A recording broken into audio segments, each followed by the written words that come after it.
So, a friend has inspired me to make videos because of subjects that he was talking about. I'm actually going to do videos on different topics every day, things that have affected me in my life, things I have a little bit of knowledge on, or if you guys comment and you want me to talk about a certain subject, we can do that too. My name is Shar, and today's topic is going to be about post traumatic stress disorder.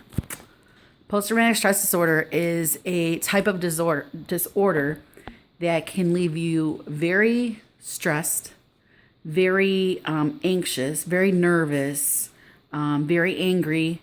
You can have flashbacks.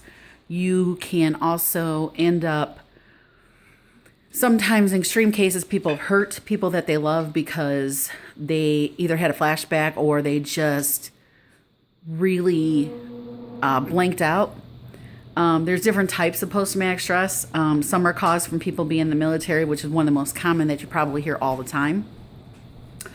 There are others like from domestic violence, things like that, childhood violence. Those kind of things can still give you post-traumatic stress disorder. PTSD is a real thing. And when I tell you it's a real thing, I mean, I'm honestly telling you it takes over your life. You can get therapy for it. They can put you on medications to help suppress the reactions that you may have. I'm actually on some medication. It does help me with a lot with my anxiety for it. But it's something that stays with you for the rest of your life. So even though you think, oh, I'm over this, I'm okay, I'm good, I'm not thinking about it, I'm not having nightmares anymore, everything's okay, you can get triggered by anything. Anything that has to do with something that was traumatic that caused you to have this experience. For instance, you could watch a movie or a TV show and see a guy beating up a girl, and you will feel like your heart might be racing, you might feel kind of nauseous, a little dizzy. You feel like, oh, I just need to get back home. I just need to get back home. Or if you're at home, like, I just need to turn this off. I just need to go lay down. I just feel so nervous, so anxious. That is PTSD.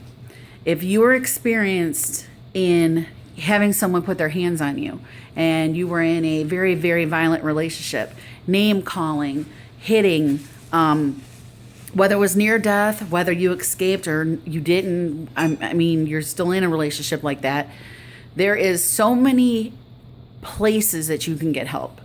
There are so many ways to get help. Like, do not stay in that situation because you think you have children and you have to stay in that situation, because you don't. Do not stay in the situation because you feel guilty. Like, maybe if I didn't do this, he wouldn't have put his hands on me. That's not true. If someone truly loves you, they don't put their hands on you. It took me many, many years to learn that. And my husband now is the one who actually taught me that even if you're mad, even if I've said something to offend you, or I've done something that may offend you, you have the right to speak to me and say, look, you really hurt my feelings. You really pissed me off. I don't like that. But at the same time, you don't have that right to scream at me in my face or yell at me or put your hands on me. And my husband's never done that. He's never put his hands on me. He's never even came close to doing that. The thing is, you have to be, in your mind, you have to know what you're willing to accept and what is wrong. You can't put the two in the same category and say, oh, it's okay, he only hit me once, or she only hit me once, and I must have provoked them because I made them mad. No. Nobody should ever, ever make you mad to the point where they put their hands on you or you put your hands on them. That is not how you control your anger. If that's the kind of person that you are and you have a real hard time right now and you're watching this video and you're like, you just don't know what I go through. You just don't know how it is in my house. Like, maybe it wasn't like that for you. I'm telling you from experience, it does not matter where you are and who you're with. It is all similar situations. That anger gets out of control, and you don't always have to be with somebody who's drunk.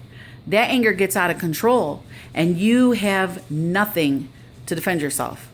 Because what happens is, a lot of times when it's something like domestic violence causing PTSD, The reason it's caused such a traumatic experience is because when that type of abuse happened, you weren't ready. Like, you didn't know that was coming. It's something that shocked your system and made a very traumatic experience. A lot of people I've heard in the past are like, you should just get over that. You should just not even think about it. If you don't think about it, it can't control your life. It can't hurt you. That is not true either. If you could just turn off things like a water faucet, we wouldn't need counselors. We wouldn't need therapists. We wouldn't need psychiatrists. We would not need medication. Half the country is on medication because of things that have happened to them in their life, or for mental disorders like bipolar, schizophrenia, PTSD, anxiety. A lot of those things have either been hereditary or it's experience that you've had. Now, a lot of people will get on Facebook and they will commend the people who have PTSD from the military, and I commend them also. You've seen some crazy, wild things that the normal human being has not been exposed to on a daily life. So therefore, when you saw those things, your mind and your body went into shock. And the rest of us here can only imagine or dream what you might have seen. But I like with the post-traumatic stress disorder from being in a domestic violence situation, you should never feel guilty. Like, PTSD is not just for the military. PTSD affects people differently, and it affects people on a daily basis, sometimes more often than not. You could be sitting here reading a book, and some traumatic experience in the book triggers your traumatic experience. And you're like, oh God, I remember when I went through that. And you start getting nervous. And you're like, no, I'm okay. I'm reading. It's just a book. It's just a book. I'm fine. And you keep reading and you keep getting more nervous and more sick at your stomach. And you're like, oh, I just don't feel well. And oh my goodness. And your heart starts racing. And then you realize, wait, why am I having a panic attack? I'm reading a book. Then you start looking through the book and you're like, oh, because this happened and it's similar to something I went through. So I'm just trying to, I know this video is kind of long for a first video, but I'm just trying to talk about something that's very close to my heart because I have PTSD.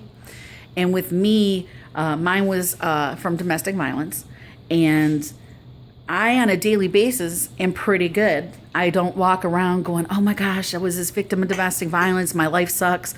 Like, no. Like, what happens for me is I went to see the movie The Perfect Guy with my friend, one of my best friends. And when I watched the movie, and the scenes towards the end, which I'm not going to give the movie away in case you haven't saw it, there are some violent scenes in the end. And when I actually saw those scenes, watched the whole movie and was totally fine. Came out of the theater, went to the restroom, started walking out the door, and my heart starts racing. I started getting all sweaty. My stomach feels sick. I'm like, I just got to go home right now. I just got to go home right now. Didn't have any type of anxiety medicine with me. I was driving, so I had to drive my friend home. I'm in rush hour traffic on the way back home. I'm freaking out. I'm like, I just got to get home. All I kept thinking in my mind was, I just need to get home. I just need to get home. I need my anxiety medicine. So that way, when I have my anxiety medicine, I'll be okay then. I'll be okay then. Come in the door. I'm hyperventilating. And I'm like, oh my God, Amber, I just need my pills. So my daughter runs up. She gets my pills. I sit on a couch. I'm shaking. I'm nauseous. I'm freaking sweating. My heart is going like 170 beats a minute. I'm having a panic attack. Why? Because the trigger in the movie triggered me without me even suspecting that was going to happen. So my suggestion for you is to find out what your triggers are. If you know what they are, try to avoid those situations because you don't want to put yourself in a situation that's going to make you flip out, panic, freak out, whatever, if you don't have to. Like, avoid that. If you can avoid watching, let's say, domestic violence movies, because that's your trigger. Don't watch rape scenes. Don't watch women get beat up.